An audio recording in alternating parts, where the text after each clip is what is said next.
안녕하십니까. 2월 3일 새로운 한 주가 시작되는 월요일 아침 11시를 가리키고 있습니다. 어저께 안철수 전 의원은 새로운 정당 창단을 선언했습니다. 창당을 하게 된 그 동기에 대해서 그는 이렇게 설명했습니다. 대한민국 이대로 되어서는 안 되겠다. 대한민국이 이대로 갈 수는 없다. 라는 소명의식 때문에 새로운 정당을 창당하고 탈이념, 탈진영, 탈지역 그리하여 중도 실용정당을 창당하겠다. 그리고 나는 지역구 선거에 입후보하지 않겠다라고 선언을 했습니다. 그가 말하는 이 창당 동기는 그가 8년 전에 정치에 발디되면서 늘 얘기해 왔던 그것의 반복이라고 저는 생각합니다. 따라서 8년 전에 안철수 현상으로 국민의 주목을 받았고 저까지도 야인이 된 저까지도 이게 뭔가 새로운 기둥발을 세울 수 있지 않냐 하는 희망을 가졌었는데 그 뒤에 이게 세 차례 정당을 창당하고 네 차례 창당했습니까? 작은 이번에 하여간 네 차례 아니면 다섯 차례 정당을 창당하는 과정에서 번번이 서울시장은 무명의 사회운동가 박원순 변호사에게 넘겨주고 또 문재인 대통령과 끝까지 대결해서 승부를 결해 볼 수 있는 환경인데도 슬며시 뒤로 빠져서 그를 밀어주고 이래서 문재인 정권 탄생에 그게 이 주춧돌을 놔준 그 일밖에 한 일이 없이 또 이번 4.15 총선거를 두고 대한민국 이대로 갈 수 없다. 중도 실형 정당을 창당하겠다 하니까 저로서는 8년 전에 안철수 현상, 그에 이어진 새로운 정치, 이 약발이 다 됐는데 그래도 아직 젊은 층에서 이 말에 혹시 지지를 보내는 사람들이 꽤 있을런가 회의할 수밖에 없습니다. 안철수 전 의원에게 묻고자 합니다. 그대가 말하는 대한민국 이대로는 안 되겠다. 대한민국 이대로 현 상황을 어떻게 진단하고 있습니까? 1년 4개월 만에 귀국을 했는데 지금 4.15 총선거를 80일 앞두고 사실상의 선거 분위기로 접어들은 이 마당에서 대한민국의 이대로 상황을 어떻게 진단합니까?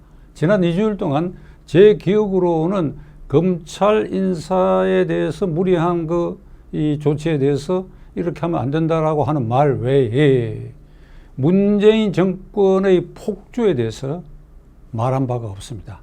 그리고 이번 총선거에서 문재인 정권이 노리는 것은 과반수 의석을 넘어서서 3분의 2 의석을 확보하려는데 전심전력으로 거기에 달려들고 있습니다.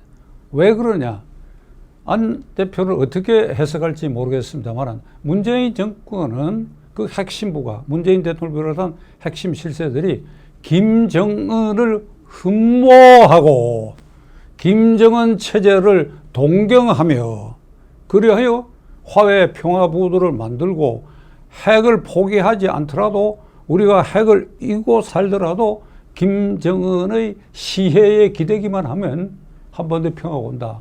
이런 생각을 하고 그걸 밀기 위해서 3분의 2 개헌서를 확보하면 종북형 개헌을 한다. 헌법에서 자유를 지우고 연방제의 길을 트는 개헌을 한다라고 하는 의도가 분명한데 안철수 의원은 이 사실, 이대로의 이 사실을 깨닫고 있습니까? 깨닫고 있습니까?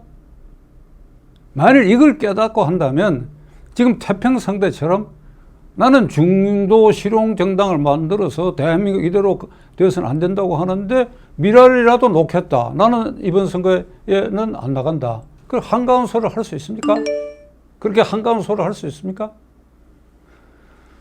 작년에 이 창원에서 있었던 4월 3일 국회의원 보궐선거에 민주당과 정의당의 연합후보, 그러니까 정의당 당적을 가진 후보가 민주당과의 단일화를 통해서 그래 대결해가지고 자유한국당 후보를 504표 차이로 간발의 차이로 당선이 됐습니다.